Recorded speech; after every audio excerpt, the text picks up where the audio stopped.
Mi marido pidió el divorcio lavando fresas para otra. Acepté. Al día siguiente, descubrí que tenía 3 meses de vida y él supo que mis padres habían fallecido. Yo estaba acostada en la mesa de cirugía después de un aborto espontáneo cuando ellos tuvieron un accidente de coche. Acababa de perder al segundo hijo que esperaba de Diego Ramírez. En el velorio de mis padres, marqué varias veces a Diego, hasta que contestó su amiga de la infancia, Natalia Pérez, con la voz impaciente. ¿El Diego está lavando fresas para mí? ¿Qué quieres? Abrazando la urna con las cenizas de mis papás, con la cara completamente vacía, respondí, nada.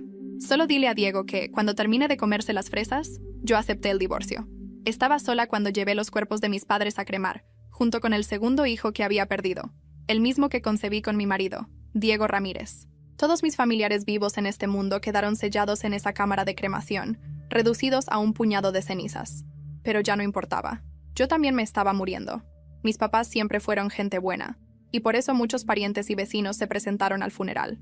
La única persona que no apareció fue quien debería haber estado ahí, mi marido. El compadre más cercano de mis padres mencionó el nombre de Diego, y negó con la cabeza lleno de coraje. Me miró con ojos rebosados de compasión. Todos decían lo mismo. Los González siempre fueron buenos, y al final hasta criaron a ese ingrato de Diego Ramírez. Vestida de negro, cargué la urna hasta el lugar del entierro. El cielo estaba nublado, y mi vientre bajo me dolía un poco. Puse la mano encima. Ya había cargado 2 hijos que nunca nacieron, pero bueno, ya que. Su padre no me amaba, así que, naturalmente, tampoco los iba a amar a ellos. Mi muñeca que asomaba por la manga estaba seca, amarillenta, flaca. Recordé las palabras del médico. Solo me quedaban 3 meses de vida, y en esos 3 meses quería llevar las cenizas de mis padres y de mi bebé a ver el mundo una última vez, sin Diego Ramírez. Tomé el celular y marqué el número que sabía de memoria. Nada.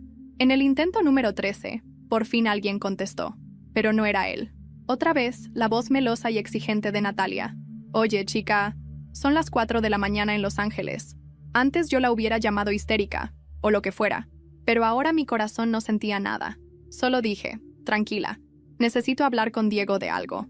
Ella bufó, fría, fastidiada. El Diego está lavando fresas pa' mí. ¿Qué quieres ahora? Estás controlándolo demasiado, ¿no? Acabamos de salir de una reunión pesada y el Diego y yo estamos cansadísimos. Así que habla ya. ¿Qué tienes que decirme? Me quedé en silencio, mirando la urna en mis brazos, y con la cara vacía contesté, nada. Solo dile a Diego que, cuando termine de comerse las fresas, yo acepté el divorcio. Colgué sin esperar su respuesta. Amé a Diego Ramírez por 10 años. Estuve casada con él 5, pero nunca logré calentar su corazón. Ahora estaba decidiendo soltarlo. La siguiente vez que recibí una llamada de Diego fue al día siguiente. Yo acomodaba las cosas de mis papás. Del otro lado de la línea, su voz venía cargada de desprecio. Araceli González, ¿qué estás tramando ahora? Ya te dije 1000 veces. Este viaje con Natalia es solo de negocios. Hiciste llorar a Natalia anoche diciendo que querías divorciarte de mí por su culpa. La Natalia lloró toda la noche. ¿Te parece gracioso? Natalia era de verdad el consentido de Diego. Eligió creer una mentira tan ridícula. Antes yo quizá me hubiera explicado, hasta suplicado. Pero ahora, si quería creerlo, que lo creyera. Mientras limpiaba las fotos de recuerdo de mis papás, respondí bajito. Entonces, ¿cuándo vas a volver? Vamos al registro civil a firmar el divorcio. Pero él se detuvo a la mitad de la frase. Se quedó callado. Pensé que estaba considerando lo de la división de los bienes, así que lo calmé. Tranquilo, no quiero ni un centavo tuyo. Me voy sin nada. Al final, yo no tenía mucho tiempo de vida. No quería nada de Diego. Ya hasta me daba asco. Pero él apretó los dientes y me gruñó con rabia. Araceli González, nunca me voy a divorciar de ti. Olvídate de esa idea. Y colgó de golpe. Me quedé helada. Antes de irse del país, ya me había escupido palabras durísimas. Araceli González, fue tu familia la que alejó a Natalia en aquel entonces. Tú arruinaste su oportunidad de ser feliz. Si sigues causando problemas así, nos vamos a divorciar. El motivo de que me hablara tan feo fue que Natalia había roto la urna con las cenizas de mi primer hijo. Yo, ciega de dolor, le di una cachetada. Cuando Diego escuchó el alboroto y entró, lo que vio, las cenizas regadas por el suelo, solo le provocó asco. Natalia explicó llorando. Diego, yo no quise hacerlo. Perdóname, me asusté. Y él, sin pensarlo 2 veces, me dio una cachetada en su nombre. Con un tono lleno de repulsión, me escupió. Ya está muerto. ¿Para qué guardar las cenizas en la casa? Eso trae mala suerte. Ahí fue cuando mi corazón se murió por completo. De verdad no me amaba, al grado de despreciar hasta al hijo que yo había cargado en el vientre. Al tercer día de que se fue del país, yo misma interrumpí mi segundo embarazo. Era un día caluroso, soleado. Mis papás acababan de regresar de la boda de mi primo. Ellos no sabían que yo estaba embarazada, pero estaban felices porque acababan de recibir una inversión. Con ese dinero, la fábrica que había quebrado iba a poder reabrir. Justo cuando estaba a punto de llamarlos para contarles mi pérdida, recibí un audio de un número desconocido. Era la voz de Diego Ramírez. Decía: el hermano de Natalia tiene leucemia. Por suerte, Araceli todavía sirve para algo. Cuando llegue el momento, voy a tener otro hijo con ella. La sangre del cordón umbilical puede salvarle la vida. Me quedé en shock. Y como si me aplastara con el peso de su mirada, me preguntó con frialdad, mirándome desde arriba: ¿dónde estabas? Parpadeé, intentando ignorar el gemelo brillante en su muñeca, y no respondí nada. Cuando colgué aquella llamada de Diego, mis manos seguían temblando, pero no de rabia, sino de una calma tan fría que hasta me dio miedo. Ya no había lágrimas. Mi rostro estaba seco, como si cada lágrima que alguna vez derramé se hubiera quemado junto con las cenizas de mi primer hijo. El eco de la voz de Natalia resonaba en mi cabeza. El Diego está lavando fresas para mí. Tomé la urna con las cenizas de mis padres, la acerqué a mi pecho y me miré en el espejo del pasillo. Mi cara era la de una mujer que había dejado de luchar. Estaba exhausta, mis mejillas hundidas, mis labios pálidos, la piel amarillenta que me recordaba cada segundo que me quedaban solo 3 meses de vida. Me quedé allí parada, con la mirada fija en mis propios ojos, hasta que el celular volvió a vibrar. Era Diego otra vez.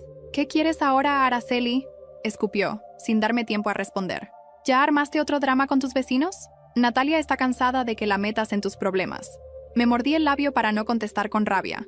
Lo escuché un segundo más y luego dije, bajito, con la voz quebrada pero firme: Diego, voy a firmar el divorcio en cuanto regreses. No quiero nada tuyo. Del otro lado hubo un silencio extraño, como si no esperara escuchar eso. Luego su voz cambió de tono, con un filo que me atravesó el pecho. Tú no me vas a dejar a mí, Araceli. Entiéndelo bien. Yo decido cuándo termina esto. Colgó de golpe. Me quedé con el celular pegado a la oreja, escuchando el pitido vacío, como si me hubieran cerrado una puerta en la cara. Respiré profundo. Mis dedos acariciaron la madera fría de la urna. Recordé a mi mamá en la cocina, riendo mientras pelaba mangos, a mi papá contándome historias en la sala después de cenar. Ellos no estarían orgullosos si me veían así, rota, encadenada a un hombre que nunca me quiso. Tenía que hacer algo. Esa noche no dormí. Fui sacando cosas del closet y llené una maleta pequeña. Ropa cómoda, los papeles médicos, una carpeta con las escrituras de la casa de mis padres, la única herencia, y por supuesto, la urna. No tenía un plan claro, pero sabía que tenía que salir de Ciudad de México. Cuando amaneció, caminé hasta la central de autobuses. El aire olía a gasolina y a café barato. La gente corría de un lado a otro con mochilas y niños llorando. Yo avancé despacio, abrazando mi maleta contra el vientre adolorido. Cada paso me recordaba la fragilidad de mi cuerpo. Al comprar el boleto, la muchacha de la taquilla me preguntó: ¿A dónde viaja, señora? La palabra señora me sonó extraña, como si me hubiera envejecido 10 años en 3 meses. Respondí sin pensarlo: a Oaxaca. Ella levantó la vista, sorprendida por mi tono decidido. Asentí, como confirmando algo que recién había decidido en ese momento. Oaxaca. Era el lugar donde mis papás siempre soñaron con llevarme de niña, a conocer Monte Albán, pero nunca pudieron. Ahora, yo los llevaría a ellos, aunque fuera en cenizas. El autobús salió a las 6 de la tarde. Me senté junto a la ventana y observé cómo las luces de la ciudad quedaban atrás. Los pensamientos me golpeaban como olas. ¿Qué haría Diego cuando regresara y no me encontrara? ¿Me buscaría? ¿O se hundiría más en los brazos de Natalia? Una parte de mí todavía quería una señal suya, aunque fuera un insulto, para sentir que alguna vez le importé. Ya cerca de la medianoche, el celular vibró otra vez. Contesté con el corazón en la garganta. ¿Araceli? Era la voz de Diego, cargada de rabia. ¿Dónde estás? No respondí. Me limité a mirar la urna en mis brazos. El silencio fue mi única respuesta. ¿Qué demonios estás tramando?, gruñó. No me vas a dejar en ridículo. Te lo juro. Si no regresas, voy a ir por ti. Colgó. Apreté la urna contra mi pecho. Mis padres estaban conmigo, y aunque ya no estaban vivos, me sentí menos sola que nunca. Cerré los ojos. Afuera, las luces de los pueblos pasaban rápidas, como estrellas fugaces. Pero al despertar al amanecer, con el sol bañando las montañas de Oaxaca, recibí un mensaje inesperado en mi celular. No era de Diego, era de un número local. El texto decía: Señora Araceli, lamento molestarla. Soy enfermera en el Hospital General de Oaxaca. Si puede venir, hay algo importante que necesita saber sobre sus análisis. Me quedé helada. Yo nunca había enviado mis estudios médicos a Oaxaca. ¿Quién tenía mis análisis? ¿Y por qué justo en ese lugar al que acababa de llegar? El mensaje de la enfermera seguía en la pantalla de mi celular mientras el autobús entraba lentamente a la terminal de Oaxaca. Sentí un escalofrío recorrerme la espalda. ¿Cómo podía alguien tener mis análisis médicos allá si yo apenas acababa de llegar? Miré de reojo a la señora que viajaba dormida a mi lado, con el rebozo cubriéndole la cabeza, como si pudiera darme una respuesta. No había lógica, pero algo dentro de mí me impulsaba a ir. Arrastré mi maleta hasta la salida, con la urna apretada contra el pecho. Afuera olía a tamales recién hechos y a humo de leña. La ciudad era un remolino de colores y voces. Me detuve un momento, confundida. Entre taxis y vendedores, una idea comenzó a martillarme. Tal vez mis papás me estaban guiando. Tomé un taxi rumbo al Hospital General. El chofer, un hombre canoso de voz rasposa, me miró por el retrovisor. ¿De dónde viene? De la Ciudad de México. ¿Y trae cenizas? Preguntó bajito, al notar la urna envuelta en mi rebozo. Asentí sin dar detalles. Él no dijo más. Solo encendió la radio con una canción ranchera que hablaba de ausencias. Cuando llegué al hospital, una joven de uniforme azul me esperaba en la entrada. Llevaba el cabello recogido y una carpeta en las manos. Se presentó con una sonrisa cansada. Soy la enfermera López. Gracias por venir tan pronto, señora Araceli. Yo estaba desconcertada. ¿Cómo supo de mí? Ella bajó la voz, como si temiera que alguien la oyera. Un colega de la Ciudad de México nos compartió unos resultados por error. Al verlos, me di cuenta de que estaban ligados a su nombre. No debería decirle esto, pero usted no tiene 3 meses de vida, señora. Me quedé helada. ¿Cómo dice? Mi voz salió en un susurro. La enfermera abrió la carpeta y señaló con un bolígrafo. Los análisis que le dieron están mezclados con los de otra paciente. Usted sí tiene una enfermedad, pero no es terminal. Necesita tratamiento, sí, pero no está en etapa final. Sentí que el piso se movía bajo mis pies. ¿Y si todo el tiempo había vivido creyendo que estaba a punto de morir? ¿Y no era cierto? Las lágrimas que pensé que ya no tenía comenzaron a rodar por mis mejillas. ¿Estás segura?, pregunté, aferrándome a la urna como si pudiera caerme. Completamente. Me miró fijo. Puede vivir muchos años más si empieza ahora mismo el tratamiento. Salí del hospital tambaleándome. La ciudad seguía su ritmo. Los vendedores pregonaban chapulines. Los niños corrían con globos. La vida era la misma, pero para mí todo había cambiado. De pronto, los 3 meses que me habían condenado se abrían en un horizonte incierto. Caminé hasta una banca en la plaza principal. El aire fresco me llenó los pulmones. Cerré los ojos y escuché el bullicio. Los tambores de una comparsa que pasaba a lo lejos. No voy a morirme, repetí en mi mente. No todavía. Y entonces, la voz de Diego irrumpió en mi celular. Lo había dejado en silencio, pero la pantalla mostraba su nombre insistente. Contesté con las manos temblorosas. ¿Dónde estás, Araceli?, bramó, con un tono de furia y nerviosismo. ¿No te importa? Claro que me importa. Estás haciendo que todos hablen de mí. La gente pregunta por qué no fui al funeral de tus padres. ¿Sabes cómo me dejas parado? Lo escuché con calma, con una serenidad nueva que ni yo conocía. No me interesa cómo quedes parado, Diego. Yo estoy viva. ¿Escuchaste? Estoy viva. Él se quedó en silencio. Parecía no entender. Entonces colgó de golpe. Me quedé mirando la pantalla apagada, todavía con la respiración agitada. Y justo en ese instante, un grupo de turistas se acercó a la plaza, guiados por un hombre de sombrero. Reconocí esa voz entre el bullicio y sentí un frío recorrerme la nuca. Era Diego. Él estaba en Oaxaca. Me quedé helada en aquella banca de la plaza, como si el mundo entero se hubiera detenido. La voz de Diego retumbaba entre la multitud de turistas. Al principio pensé que era una alucinación, fruto del cansancio y de la confusión tras salir del hospital. Pero no, ahí estaba. Reconocí su silueta entre la gente. La camisa blanca arremangada, los pasos confiados, esa manera de mover los brazos como si todos tuvieran que verlo. Se paseaba con un grupo de extranjeros, sonriendo como si fuera guía turístico. Y a su lado, tomada de su brazo, estaba Natalia Pérez. Llevaba un sombrero grande de ala ancha y unas gafas oscuras que no lograban ocultar su sonrisa satisfecha. Sentí un vacío en el estómago. Quise esconderme, pero mis pies se negaron a moverse. Me quedé clavada en la banca, con la urna sobre las rodillas, como si esa madera fría fuera lo único que me mantenía firme. Diego me vio. El tiempo se contrajo en un segundo interminable. Su sonrisa desapareció y su expresión cambió a una mueca dura. Natalia siguió hablando con los turistas hasta que notó la mirada fija de Diego. Entonces me buscó con la vista y me encontró. Su sonrisa se torció en una mueca de triunfo. «Araceli», murmuré para mí misma, apretando la urna contra mi pecho. «No te rompas». Diego se acercó de inmediato, dejando atrás al grupo. Su voz fue baja, pero venenosa. «¿Qué diablos haces aquí? ¿Me estás siguiendo?» Lo miré a los ojos, ya sin miedo. «Vine por mis padres. Ellos siempre quisieron conocer este lugar». Su mandíbula se tensó. «No me hagas pasar vergüenzas, Araceli. No frente a Natalia». Natalia se acercó despacio, como una sombra. Se inclinó hacia mí, con esa voz melosa que tanto me desgarraba. «¿Otra vez con tus cenizas? Deberías aprender a soltar». El Diego ya lo hizo. Me mordí la lengua para no responder con furia. Los miré a los dos, y con la calma que recién estaba aprendiendo, solté. «Yo ya solté, Natalia. A ti te toca cargar lo que yo cargué». Ella parpadeó, sorprendida, y Diego me tomó del brazo con fuerza. «No empieces con tus dramas, Araceli. Ya bastante ridículo me hiciste pasar en la ciudad». Intenté zafarme, pero su apretón fue más fuerte. Entonces, alguien intervino. Un hombre de edad, con sombrero de palma y camisa sudada, se acercó desde la sombra de un puesto de nieves. Su mirada era dura, protectora. «Señor, suéltela. No tiene por qué tratarla así». Diego lo fulminó con los ojos. «No se meta en lo que no le importa». El hombre se plantó firme. «Ella está aquí sola, con sus muertos. Eso merece respeto». Me liberé de un tirón y di un paso atrás. Sentí las piernas flojas, pero me mantuve erguida. «No necesito que me defiendan». Mi voz temblaba, pero era firme. «Diego, escucha bien. Yo no te sigo. Yo me estoy despidiendo». Él iba a responder, pero Natalia le tomó la mano. «Vámonos, Diego».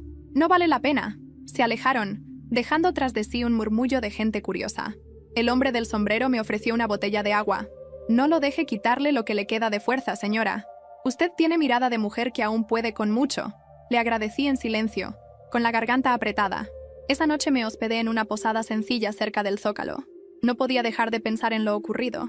Los había visto juntos, en carne y hueso, en Oaxaca, justo cuando yo intentaba empezar un nuevo camino. ¿Coincidencia? ¿Destino? No lo sabía. Me recosté en la cama con la urna junto a mí y el celular vibró otra vez. Un mensaje, pero no de Diego. Era un número desconocido. Abrí el texto y me quedé sin aliento. «Señora Araceli, lamento informarle que hubo un accidente en la carretera hacia Huatulco.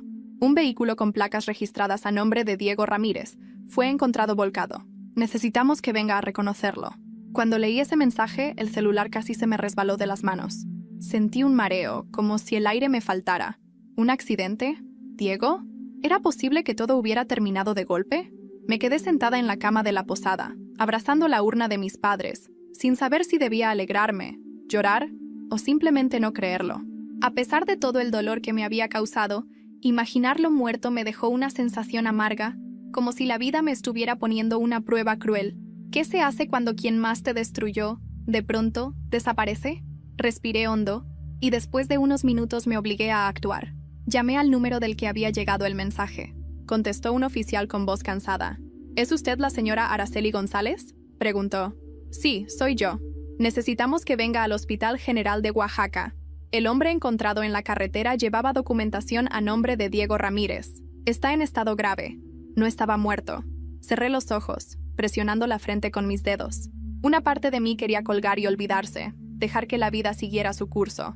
Pero otra, la que aún no terminaba de soltarlo del todo, me empujó a levantarme y salir rumbo al hospital. El trayecto en taxi fue eterno. Cada semáforo, cada bache, me daba tiempo para repasar todo lo que había vivido con él. 10 años de amor unilateral, 5 de matrimonio cargado de desprecio, la urna de mi hijo rota en el suelo, y aún así, allí iba, a verlo. En urgencias me hicieron esperar. El olor a desinfectante y sangre me mareaba. Cuando por fin me dejaron pasar, lo vi. Diego estaba en una camilla, inconsciente, con el rostro cubierto de raspones y un brazo inmovilizado. Una enfermera acomodaba los tubos de suero. Me quedé de pie, observándolo. Parecía más frágil de lo que alguna vez creí posible. Por un instante, recordé al joven que me sonreía en las fiestas de la colonia, antes de que la vida nos volviera enemigos. De pronto, sentí una mano en mi hombro. Era Natalia. Llevaba el maquillaje corrido, el cabello enredado, y un olor fuerte a alcohol la rodeaba. ¿Contenta?, me dijo con voz rota, casi un sollozo. ¿Eso era lo que querías, Araceli? ¿Verlo así? La miré fijo. No, Natalia. Lo que yo quería era que me amara.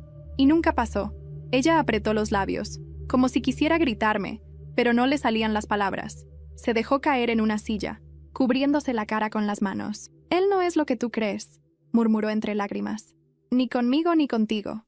Diego siempre estuvo en guerra con todos. Y yo pensé que conmigo iba a ser diferente. Pero no. Sus palabras me sorprendieron. Natalia, la mujer que se había burlado de mí tantas veces, estaba rota igual que yo. Pasaron unas horas en silencio, interrumpidas solo por los pitidos de las máquinas, hasta que de pronto Diego abrió los ojos. Su mirada me buscó, y cuando me reconoció, frunció el ceño. «¿Qué haces aquí?», susurró con voz débil. Natalia se inclinó para tomarle la mano, pero él la apartó. Señaló hacia mí, con los ojos llenos de ira. «Tú me trajiste mala suerte, Araceli. Desde que me casé contigo todo se vino abajo». Tragué saliva, conteniendo las ganas de llorar. Me acerqué despacio hasta quedar frente a él. «Yo no soy tu mala suerte, Diego. Soy tu espejo. Lo que me hiciste a mí se te está regresando». Él cerró los ojos, exhalando con rabia, y la enfermera lo obligó a calmarse. Me giré hacia la puerta, lista para irme. Antes de salir, Natalia me detuvo del brazo. «Araceli», su voz era apenas un susurro. «Hay algo que tienes que saber. Diego, planeaba usarte de nuevo. No solo por lo del cordón umbilical. Tenía pensado algo peor». Me quedé helada. La miré, buscando respuestas, pero Natalia se llevó un dedo a los labios, como si temiera que alguien más escuchara. «Si quieres la verdad, búscala en la casa vieja de sus padres, en Puebla. Ahí están todas las pruebas». Me soltó y bajó la mirada. Salí del hospital con el corazón desbocado. No sabía si Natalia decía la verdad o si era solo un intento de vengarse de Diego, pero esas palabras me taladraban la cabeza. Mientras caminaba por la calle oscura de regreso a la posada, el celular vibró con un mensaje nuevo. Era de un número oculto. El texto decía: «Ya sabemos que estuviste en el hospital. Ten cuidado, Araceli. No vuelvas a Puebla». Esa noche no pude cerrar los ojos. El mensaje seguía brillando en la pantalla de mi celular como una amenaza escrita con fuego. «No vuelvas a Puebla». Me quedé sentada en la cama de la posada, con la urna de mis padres en mis brazos. La miraba como si ellos pudieran darme una señal. ¿Era una trampa? ¿Un aviso real? Natalia me había dicho que en la casa vieja de los padres de Diego estaban las pruebas de algo peor. ¿Pero qué podía ser peor que lo que ya había vivido? Al amanecer, bajé al comedor de la posada. Una señora gorda, de cabello recogido, me sirvió un café negro y un pan dulce. Me miró con curiosidad, quizá por las ojeras marcadas en mi rostro. «Se ve cansada, hija. ¿Va de viaje largo?» «Sí, tal vez hasta Puebla», respondí casi en un susurro. Ella frunció el ceño. «La carretera está pesada estos días. Mejor cuídese». Tomé el café, dejando que el calor me devolviera un poco de fuerzas. Mientras tanto, mi mente se llenaba de preguntas. Natalia no tenía razones para ayudarme. ¿O sí? Tal vez estaba tan harta de Diego como yo lo estuve alguna vez. Tal vez esa era su forma de advertirme. Decidí arriesgarme. Decidí, si la verdad estaba allá, tenía que verla con mis propios ojos. Compré un boleto de autobús a Puebla esa misma tarde. Durante el trayecto, las montañas y los campos pasaban como un desfile interminable. Yo acariciaba la urna con mis dedos, hablándole a mis padres en silencio. «Denme fuerzas. Si estoy equivocada, que sea la última vez. Si estoy en lo cierto, que todo salga a la luz». Llegué a Puebla ya entrada la noche. Me hospedé en una pequeña posada cerca del centro histórico. El recepcionista me señaló con un mapa cómo llegar al barrio donde estaba la casa de los Ramírez, una vieja construcción que según él llevaba años deshabitada. El camino estaba casi desierto. Solo algunos perros ladraban detrás de las rejas oxidadas y el aire olía a humedad y polvo. La fachada de la casa de los Ramírez me pareció más siniestra de lo que recordaba. Paredes descascaradas, ventanas cubiertas de madera podrida, el portón inclinado como si fuera a caerse. Empujé la puerta y entré.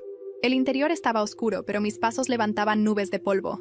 Recordaba esa casa de visitas familiares años atrás, cuando los padres de Diego aún vivían. Olor a café, fotos colgadas en las paredes, la risa de su madre recibiéndonos. Ahora todo era un esqueleto vacío. Avancé con cuidado hasta la sala principal. En un rincón había cajas apiladas. Una de ellas tenía papeles viejos, recibos, cartas, fotografías. Encendí la linterna del celular y comencé a revisar. Lo que encontré me heló la sangre. Eran cuadernos con la letra de Diego. Notas desordenadas, pero claras.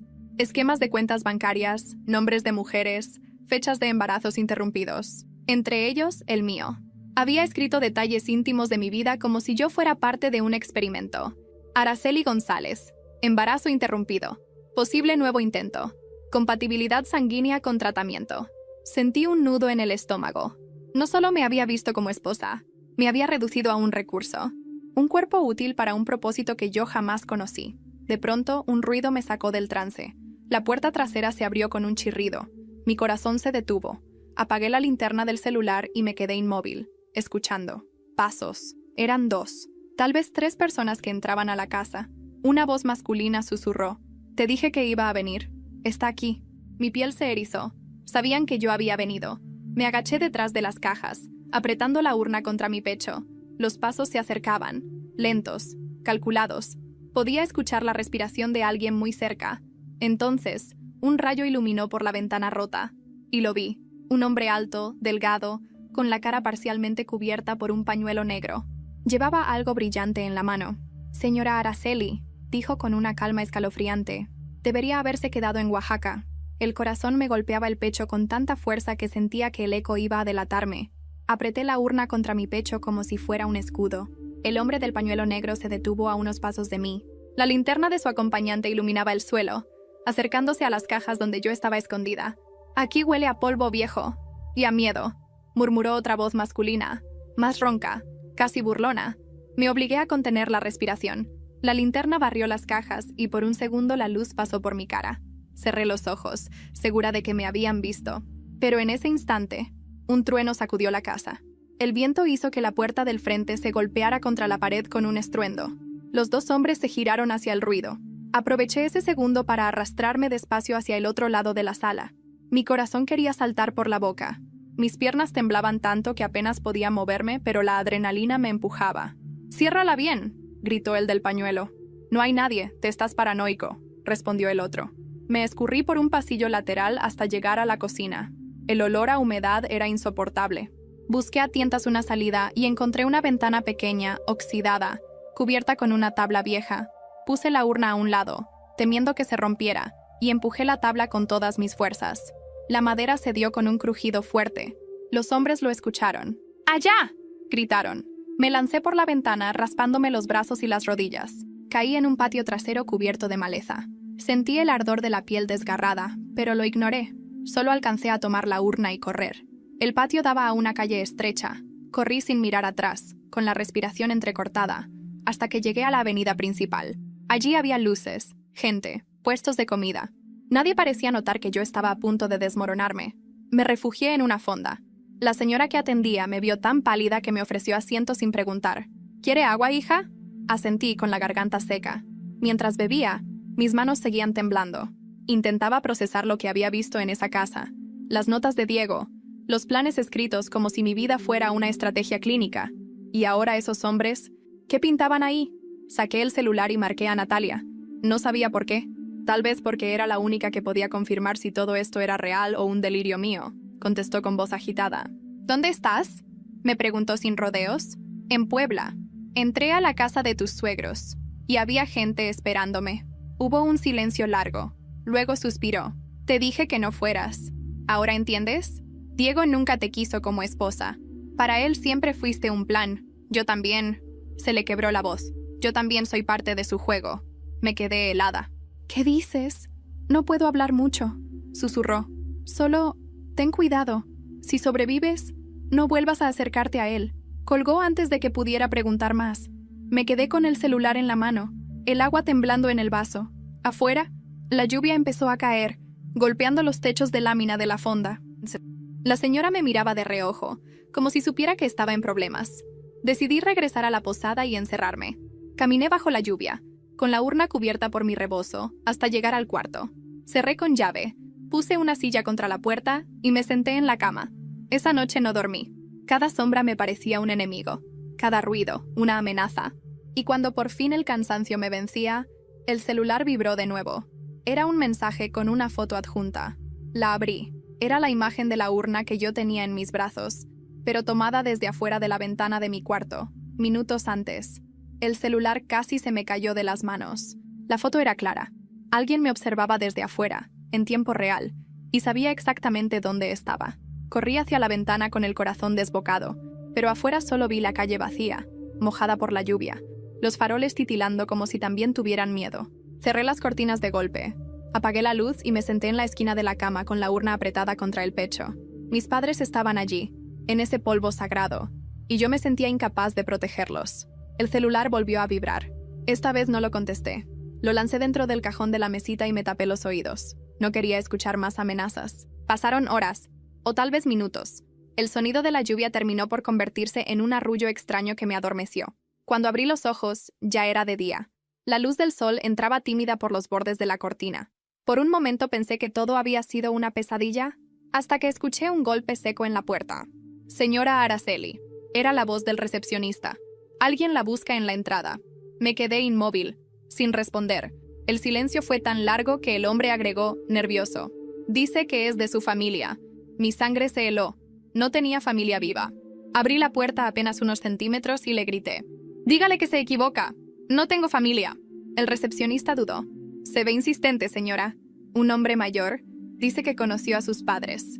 Me armé de valor y bajé las escaleras. En la recepción había un hombre de cabello cano, delgado, con la piel curtida por el sol. Llevaba un bastón de madera y una carpeta bajo el brazo. Sus ojos eran pequeños, pero brillaban con intensidad. ¿Usted es Araceli González?, preguntó. Asentí, con cautela. Soy Tomás Herrera. Fui compadre de su padre. Lo conocí desde chamaco.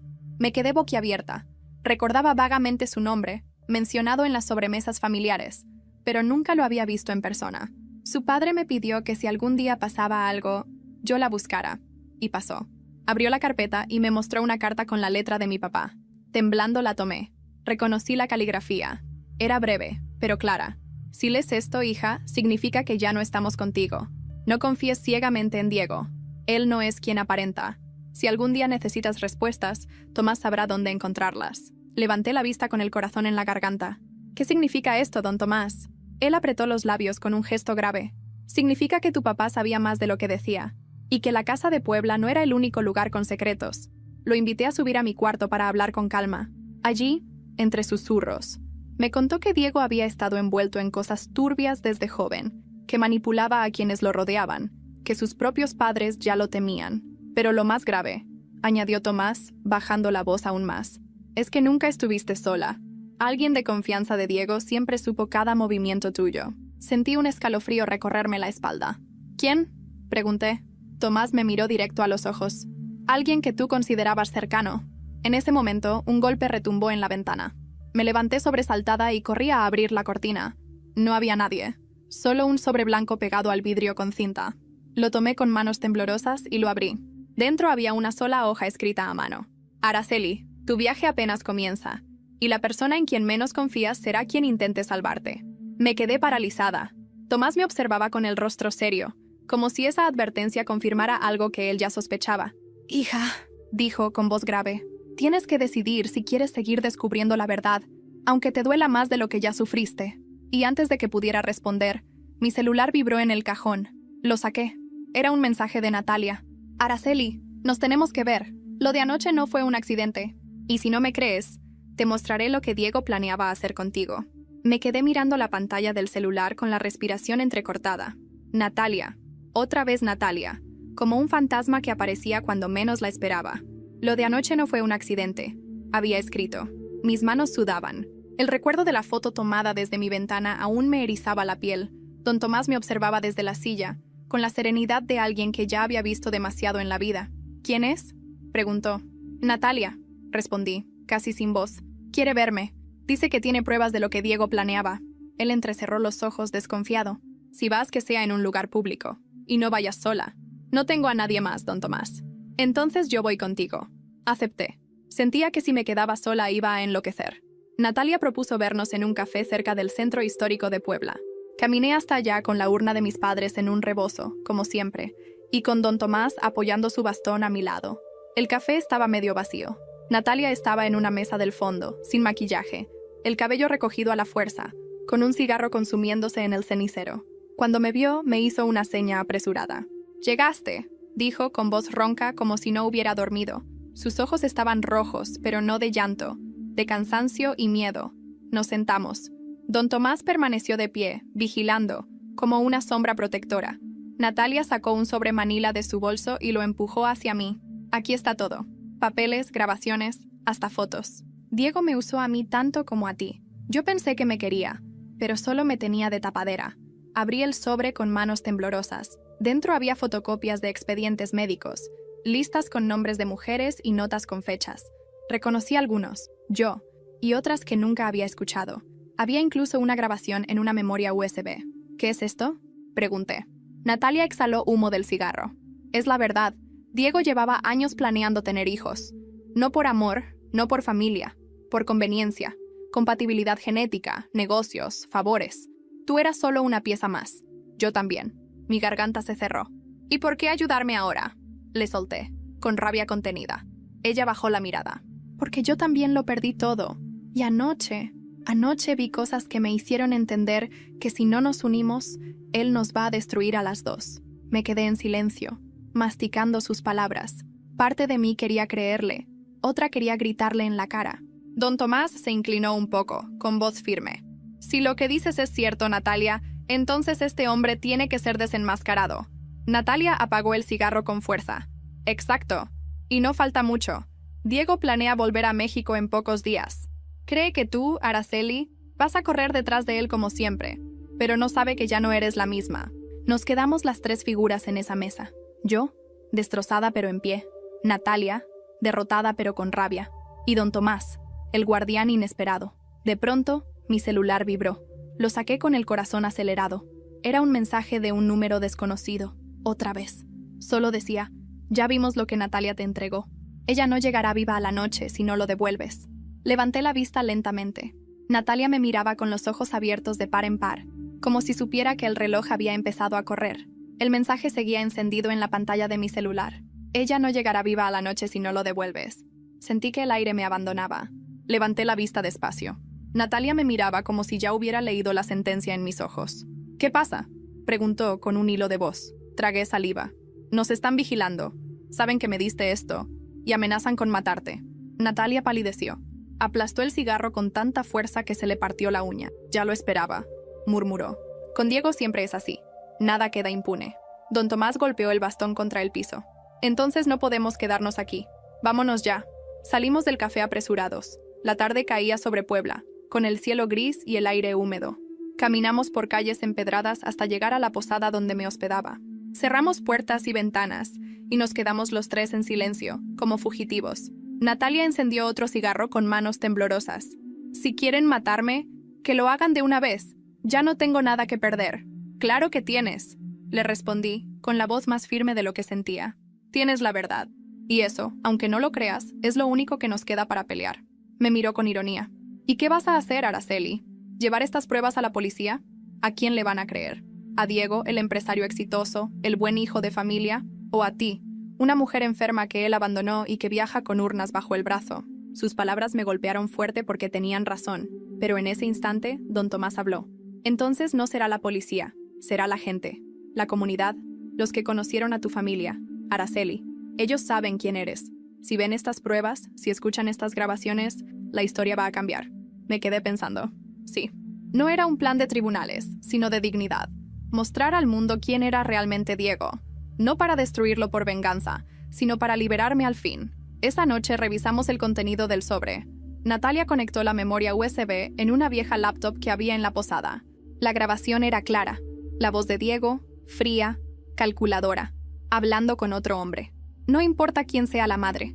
Lo que importa es la sangre. Araceli todavía sirve, y si no, buscaremos otra. El cordón umbilical es la clave. No es personal. Es utilidad. Mis manos se crisparon. Don Tomás apretó los labios con rabia. Natalia lloraba en silencio, fumando sin parar.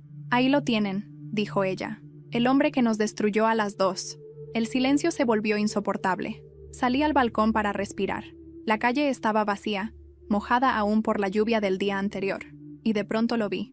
Un coche negro estacionado a unos metros, con los vidrios polarizados. Su motor estaba apagado, pero yo podía sentir la mirada detrás del cristal. Me congelé. Natalia se asomó detrás de mí y lo vio también. Ya nos encontraron, susurró. Antes de que pudiera reaccionar, el celular volvió a vibrar. Esta vez era una llamada. Contesté con la garganta seca. Araceli. Era la voz de Diego, cargada de odio y control. Entrégame lo que Natalia te dio. Esta es tu última oportunidad. Si no, mañana no quedará nada de ti para llorar. Y colgó. Me quedé con el celular pegado al oído, con el corazón ardiendo. Lo que alguna vez fue mi esposo me estaba declarando la guerra. Y ahora no solo mi vida, sino también la de Natalia y la de don Tomás estaban en riesgo. Respiré hondo y apreté la urna contra el pecho. Por primera vez sentí que mis padres estaban conmigo de verdad. No voy a huir más, dije en voz alta. Si Diego quiere verme caer, tendrá que hacerlo frente a todos. La decisión estaba tomada. Al día siguiente, esas pruebas verían la luz. Pero esa misma noche, mientras intentábamos dormir en turnos, un golpe ensordecedor sacudió la puerta de la posada. Los vidrios temblaron. Una voz rugió desde afuera. «¡Ábranla o la tiramos abajo!». Los golpes contra la puerta resonaban como martillazos en mi pecho. Natalia me miraba con los ojos desorbitados, aferrada al sobre con las pruebas, mientras don Tomás se incorporaba trabajosamente, levantando el bastón como si pudiera enfrentarse a cualquiera. «No van a parar», susurró él, con voz grave. «Si abrimos, nos destruyen. Si resistimos, tal vez tengamos una oportunidad». El miedo me paralizaba, pero una calma extraña empezó a recorrerme. No iba a seguir huyendo. Caminé hasta la ventana y abrí las cortinas de golpe. Afuera, al menos 4 hombres de chaqueta oscura rodeaban la entrada de la posada. Detrás de ellos, un coche negro esperaba con el motor encendido. Saqué el celular, con las manos temblorosas, y empecé a grabar. «¿Qué haces?», preguntó Natalia aterrada. «Si vamos a caer, que todos vean quién nos está cazando». Me acerqué a la puerta. Los golpes continuaban. Respiré hondo y grité con todas mis fuerzas. «Si me tocan, el mundo sabrá quién es Diego Ramírez y lo que planeaba hacer». «¡Ya no tienen cómo callarme!». Hubo silencio del otro lado. Solo se escuchaba la lluvia golpear el pavimento. Después, los pasos se alejaron. El motor del coche rugió y en cuestión de segundos todo quedó vacío. Me derrumbé en el suelo, temblando.